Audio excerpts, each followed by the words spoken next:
نحمده ونصلي ونسلم على رسوله الكريم اما بعد اللهم صل على محمد وعلى آل محمد كما صليت على إبراهيم وعلى آل إبراهيم إنك حميد مجيد اللهم بارك على محمد وعلى آل محمد كما باركت على إبراهيم وعلى آل إبراهيم إنك حميد مجيد۔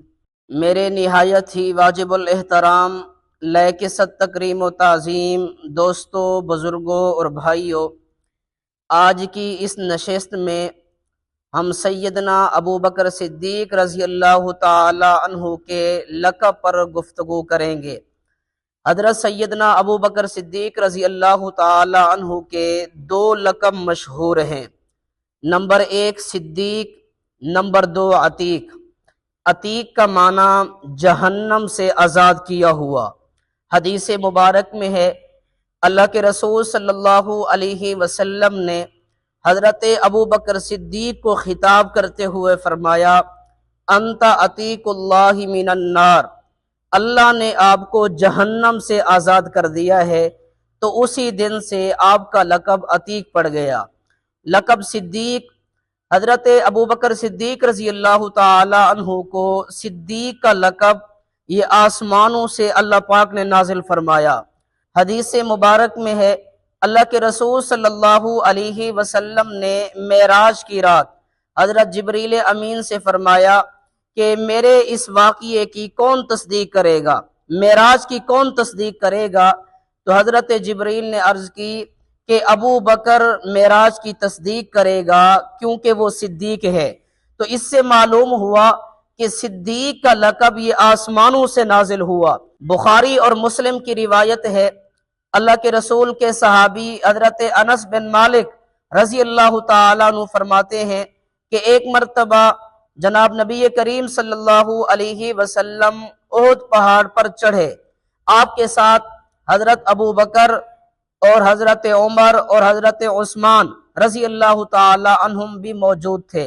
تو اچانک پہاڑ لرزنے لگا، احد لرزنے لگا، تو اللہ کے رسول نے فرمایا، اے احد ٹھہر جا، تجھے معلوم نہیں تیرے اوپر ایک نبی ہے، ایک صدیق ہے اور 2 شہید ہے۔ پوری دنیا جانتی ہے کہ حضرت عمر بھی شہید ہوئے، حضرت عثمان بھی شہید ہوئے، تو ابو بکر کو صدیق خود اللہ کے نبی نے اپنی زبان مبارک سے فرمایا ہے، تو یہ صدیق کا لقب آسمانوں سے نازل ہوا اور اللہ کے رسول نے بھی حضرت ابو بکر کو صدیق فرمایا ہے۔ اب سوال یہ ہے کہ ابو بکر کو صدیق کیوں کہتے ہیں یا صدیق کسے کہتے ہیں؟ امام اہل سنت حضرت مولانا عبدالشکور صاحب لکھنوی فاروقی رحمت اللہ علیہ سیرت خلفائے راشدین کے صفحہ 21 پہ لکھا کہ شریعت مطہرہ میں جس کی سرحد نبوت کی سرحد سے مل جائے، جس کی سرحد نبوت کی سرحد سے مل جائے، اسے شریعت میں صدیق کہتے ہیں۔ کیا معنی؟ ایک طرف نبی کو کھڑا کیجئے، ایک طرف ابو بکر صدیق کو کھڑا کیجئے، جس کی زندگی میں نبوت کی زندگی کا عکس نظر آئے اسے ابو بکر صدیق کہتے ہیں۔ جس کی زندگی کا ایک ایک لمحہ، ایک ایک منٹ، ایک ایک سیکنڈ نبوت کی زندگی سے مل جائے اسے شریعت میں صدیق کہتے ہیں۔ اگر اللہ کے نبی کی ولادت کے وقت آسمان سے ملائکہ نے بشارتیں دی، تو ابو بکر صدیق کی ولادت کے وقت بھی آسمان سے ملائکہ نے بشارتیں دی۔ اللہ کے نبی کو اہل کتاب نے دیکھا، کہا یہ عام نہیں، اللہ کا نبی ہوگا۔ حضرت ابو بکر صدیق کو دیکھا، کہا یہ عام نہیں، نبی کا صحابی ہوگا۔ اللہ کے نبی کو اہل کتاب نے دیکھا، کہا کہ یہ اللہ آپ کو ضائع نہیں کرے گا۔ اللہ کے نبی نے اپنی زندگی میں کبھی شرک نہیں کیا، حضرت ابو بکر صدیق نے بھی زندگی میں کبھی شرک نہیں کیا۔ اللہ کے نبی نے پوری زندگی کبھی شراب کو منہ نہیں لگایا، حضرت ابو بکر صدیق نے بھی زندگی میں کبھی شراب کو منہ نہیں لگایا۔